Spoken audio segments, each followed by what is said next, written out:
that broke a jump from Miami to Jacksonville by playing one day in Orlando.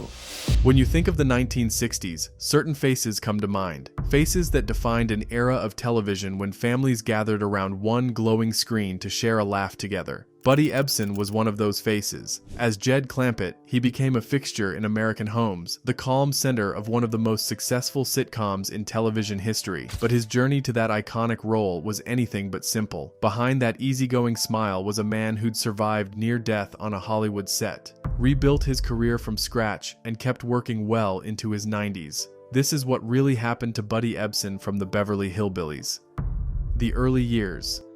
Christian Ludolph Ebsen Jr. came into the world on April 2, 1908, in Belleville, Illinois, a small city just across the Mississippi River from St. Louis. The name Buddy came later, a nickname that stuck better than the formal Christian ever did. His father, Christian Ludolph Ebsen Sr., had emigrated from Niebüll, Germany in 1888, leaving behind the small town near the Danish border to seek his fortune in America. Christian Sr. made his living as a choreographer and dance instructor, professions that required both artistry and physical rigor. He owned a dance studio and believed strongly in physical fitness, even operating a swimming pool for the local school district. Buddy's mother, Frances, born Frances Wendt, was a Baltic German from Latvia who worked as a painter. It was a home where art and movement were valued equally, where discipline and creativity went hand in hand. Buddy was the middle child in a family of 5 children, the only son among 4 sisters. The Ebsen household was structured but warm, filled with music and motion. When Buddy was 10 years old, the family moved to Palm Beach County, Florida, and soon after, to Orlando. The Florida land boom was in full swing. At his father's dance studio in Orlando, Buddy and his 4 sisters learned the fundamentals of dance. It wasn't just recreation, it was training,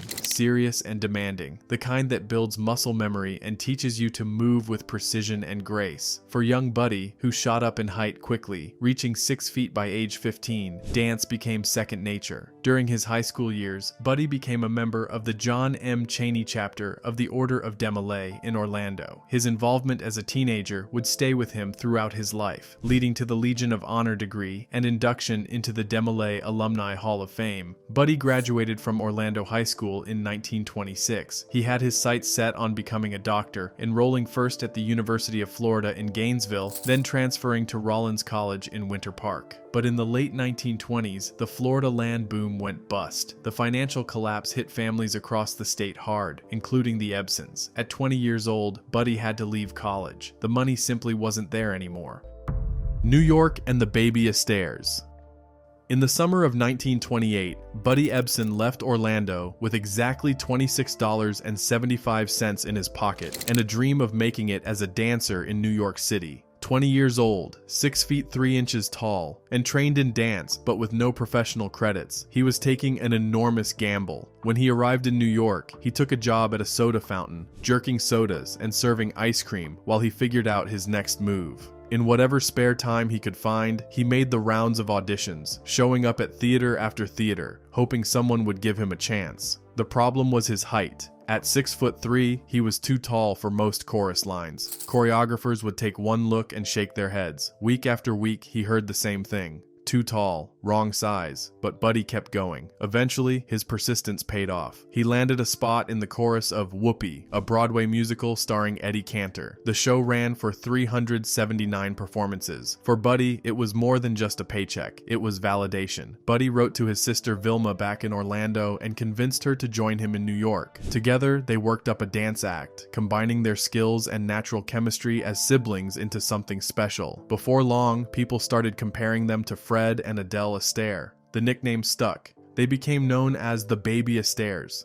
The Ebsen siblings performed in supper clubs and vaudeville houses. They appeared on Broadway in Flying Colors in 1932 and the Ziegfeld Follies of 1934. The turning point came when newspaper columnist Walter Winchell saw them perform in Atlantic City, New Jersey. His rave review led directly to a booking at the Palace Theater in New York City, the pinnacle of the vaudeville world. Hollywood took notice. In 1935, Metro-Goldwyn-Mayer approached the siblings with an offer for a screen test. The test went well, and MGM offered them a contract. 2 years, with an option for 2 more, at $1,500 per week each. Buddy and Vilma packed their bags and headed west to California.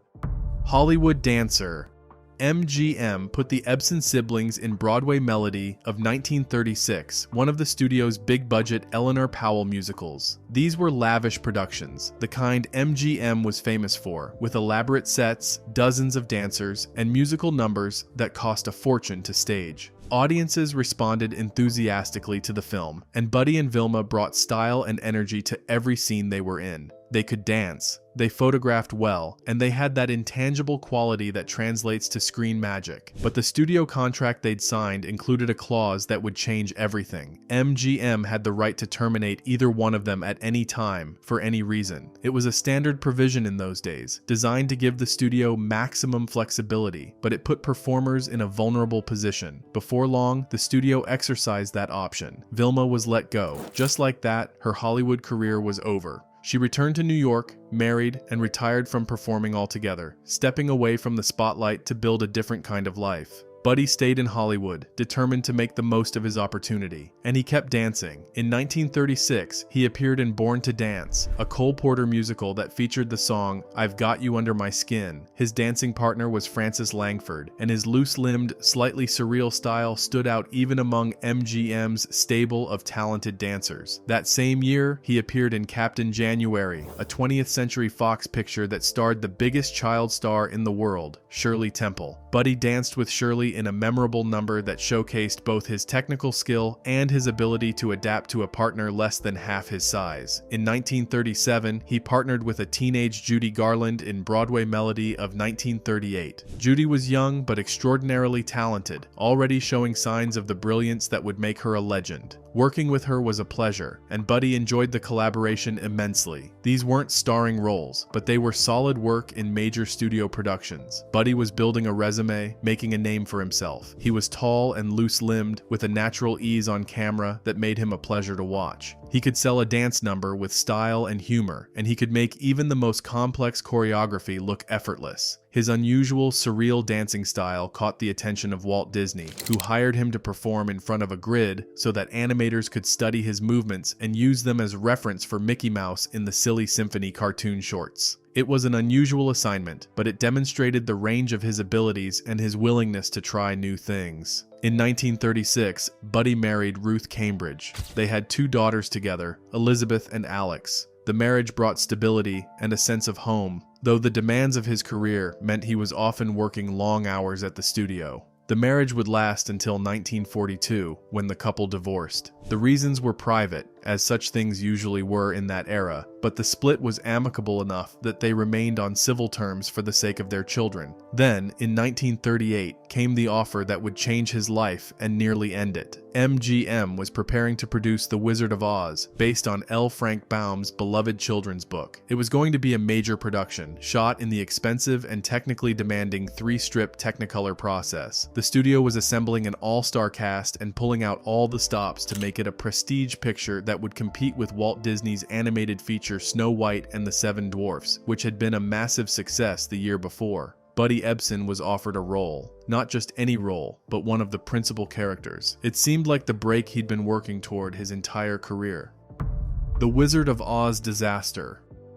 When MGM began casting The Wizard of Oz in 1938, Buddy Ebsen was initially offered the role of the Scarecrow. Ray Bolger, another contract player at MGM, was set to play the Tin Man, but Bolger wanted the Scarecrow role. He lobbied hard for it, meeting with producers and making his case. Eventually, the producers approached Buddy about switching roles. Would he be willing to play the Tin Man instead? Buddy didn't mind. He'd already worked with Judy Garland, who was cast as Dorothy, and he knew she was a joy to work with. The Wizard of Oz was going to be a major Technicolor production with the full backing of MGM. Being part of a picture like that, in any of the lead roles, was a tremendous opportunity. He agreed to switch. The costume department experimented with various materials for the outfit, settling on a buckram costume covered in silver paper. For the makeup, they used a technique that involved coating the actor's face with clown white, then dusting it with finely ground aluminum powder. The powder created a reflective, metallic finish that looked convincing on camera. Under normal circumstances, it might not have been dangerous, but these weren't normal circumstances. The Wizard of Oz was being shot in 3-strip Technicolor, which required massive amounts of light. The sound stages had to be lit with banks of powerful lamps that generated intense heat.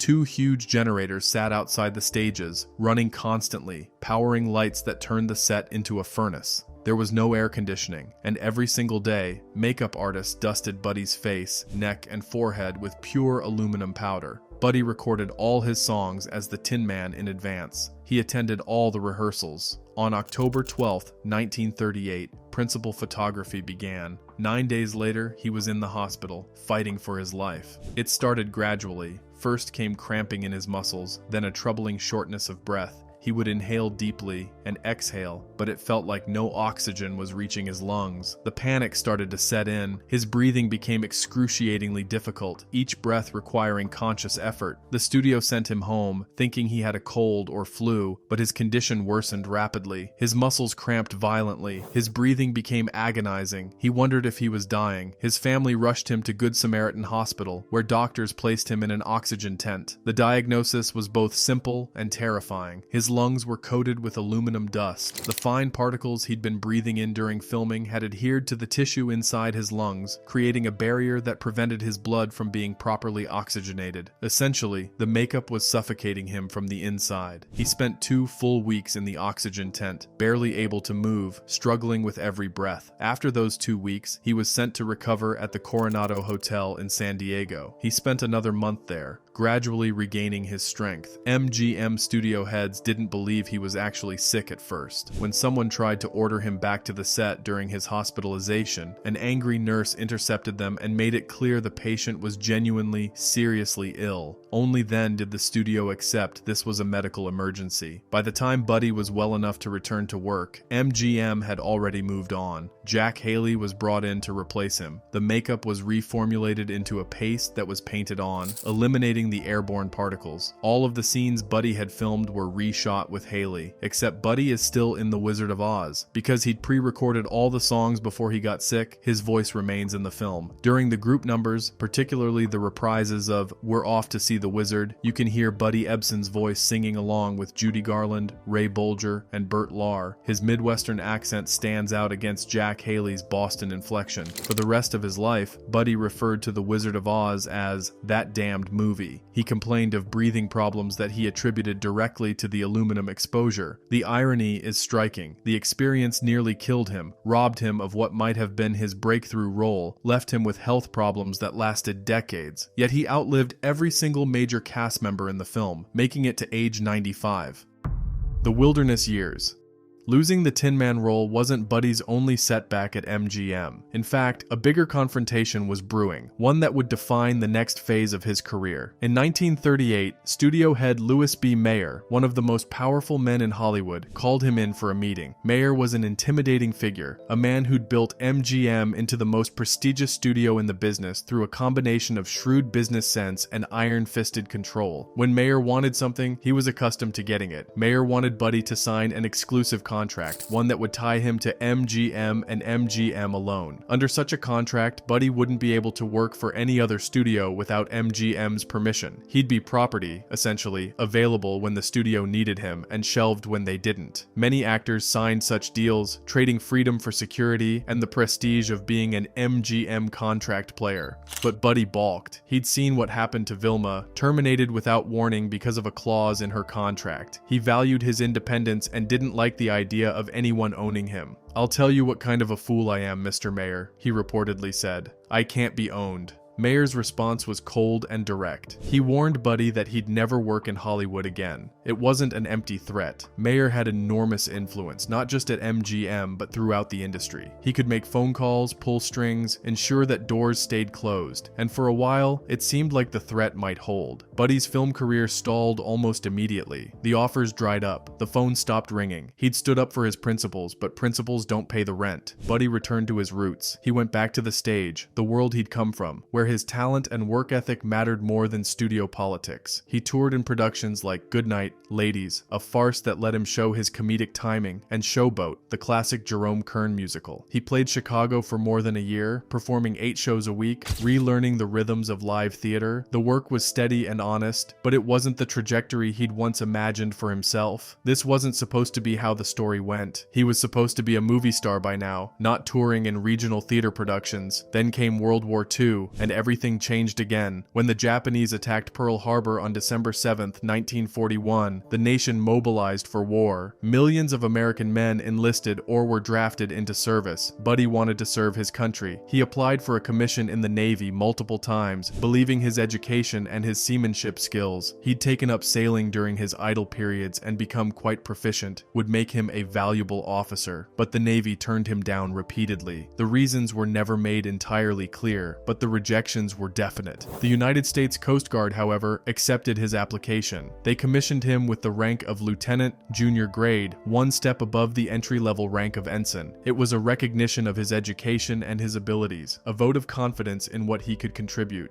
Buddy took his service seriously, approaching it with the same dedication he'd brought to dance and acting. He served as damage control officer on the Coast Guard crewed Navy frigate USS Pocatello, a vessel assigned to weather patrol duty. The Pocatello operated at a weather station 1,500 miles west of Seattle, far out in the North Pacific, recording meteorological data that was crucial for military and civilian operations. It was lonely, demanding work. The patrols consisted of 30 days at sea, with the ship riding the swells in some of the roughest waters in the world, followed by 10 days in port at Seattle for resupply and maintenance, then back out to sea for another 30 days. Buddy was later promoted and served as the ship's executive officer, the second in command, responsible for the day-to-day operations and the welfare of the crew. During his time in the service, he became highly skilled in seamanship and navigation, skills that went far beyond his earlier dabbling in sailing. He taught these subjects to naval officer candidates, passing on his knowledge to the next generation of officers. The discipline and responsibility of military service suited him.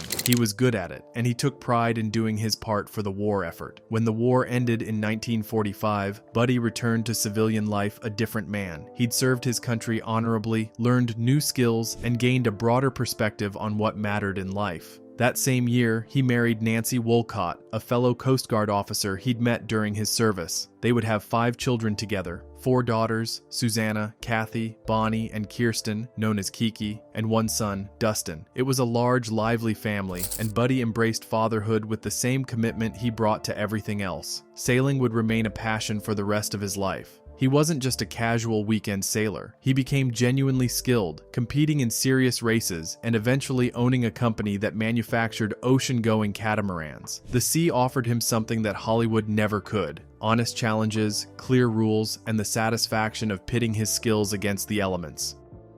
The comeback.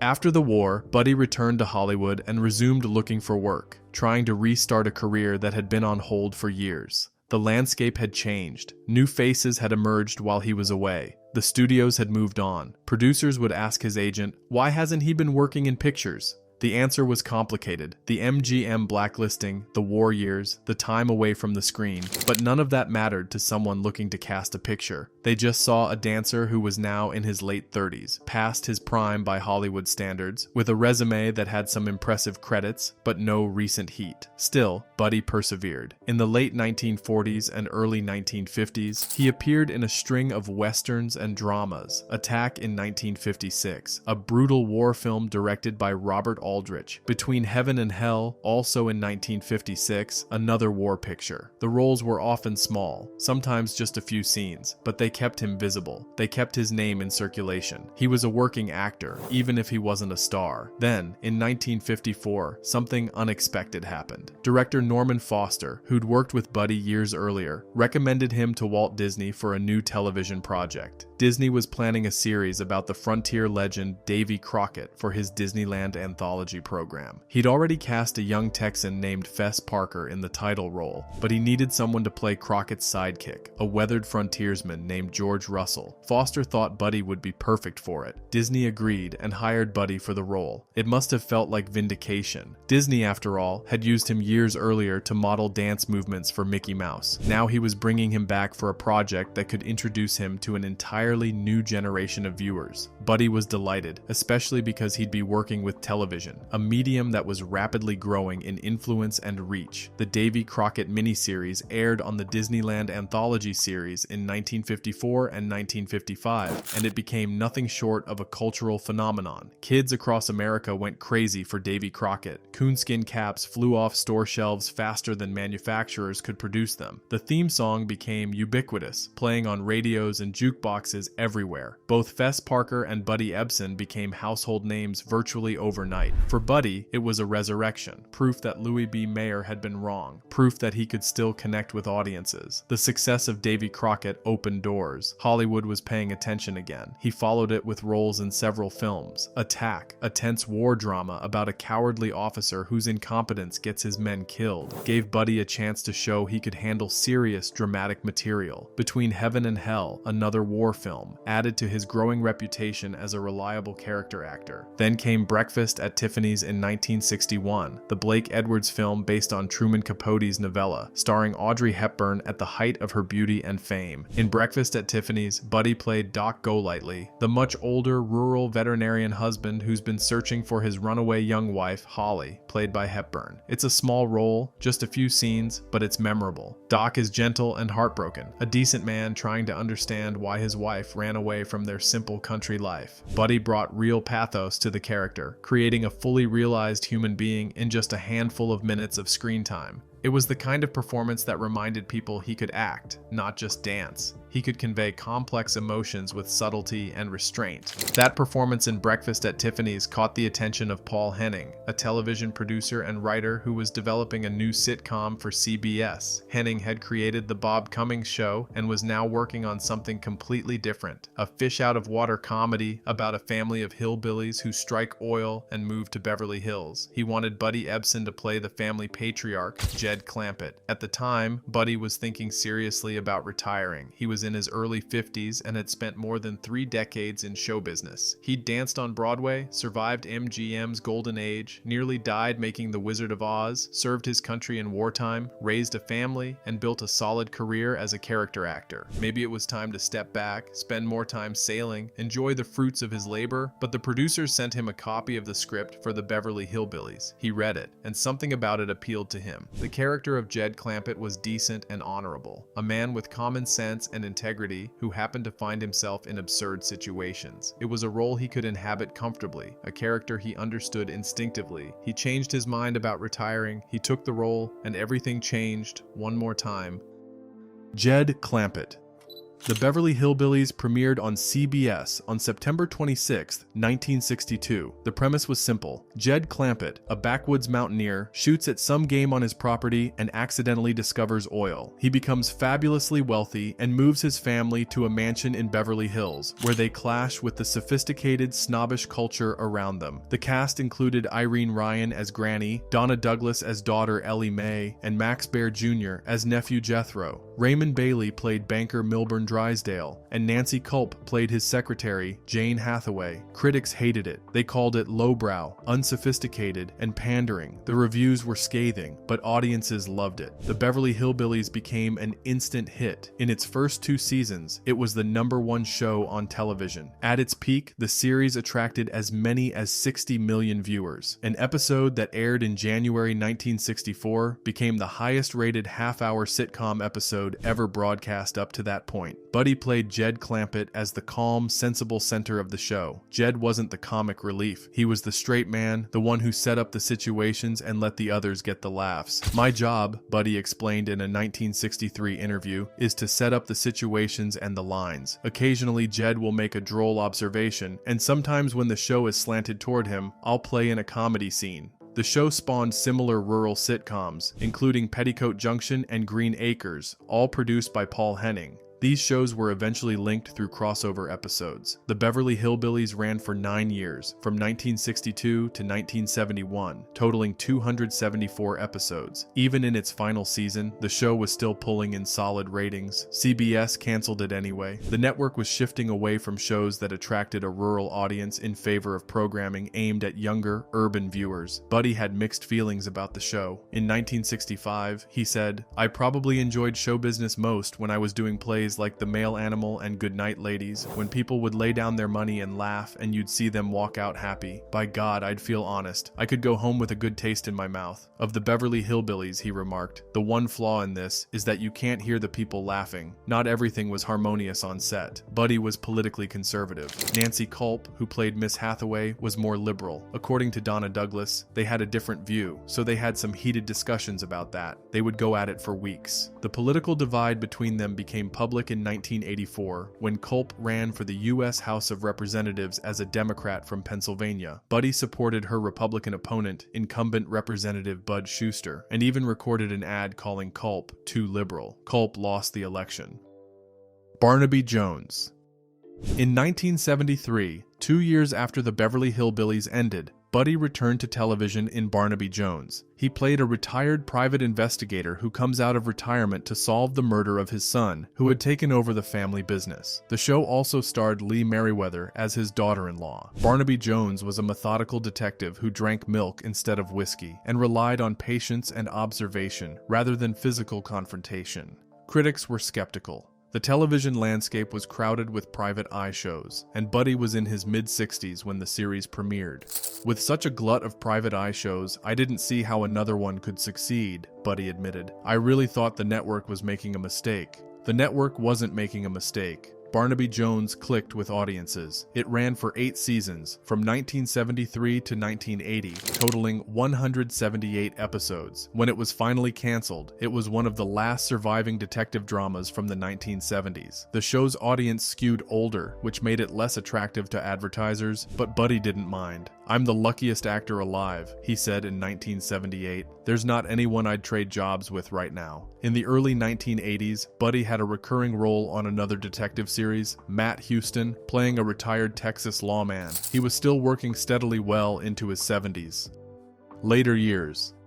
As Buddy entered his 80s, he began to slow down. He made fewer television appearances, though he never fully retired. In 1993, he filmed a cameo in the big-screen adaptation of The Beverly Hillbillies, playing his Barnaby Jones character. It was his final motion picture role. In 1999, at age 91, he provided a voice for an episode of King of the Hill. It was his last television appearance. Buddy had a wide range of interests outside of acting. He was an accomplished sailor, so skilled that he competed in the 1968 multi-hull Trans-Pacific race, a yacht race from Los Angeles to Honolulu. He painted, he collected coins, and co-founded the Beverly Hills Coin Club in 1987 with actor Chris Abel. His collection included rare pieces, including a $4 gold piece worth $200,000. He was also a writer. In 1994, he published his autobiography, The Other Side of Oz. In 2001, at the age of 93, he published a romance novel called Kelly's Quest. It became a bestseller. "You take a blank piece of paper, and whatever you're thinking, you write it down," Buddy said. "I'm very satisfied if, in my mind, it increased the value of the paper. That's what writing should do. It should increase the value of the paper." Throughout his life, Buddy was married 3 times. His first marriage to Ruth Cambridge ended in divorce in 1942.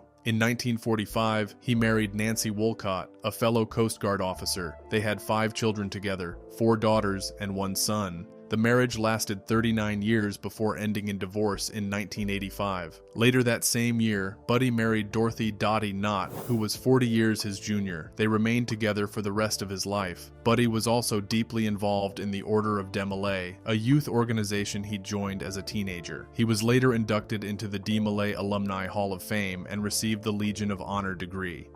The final chapter.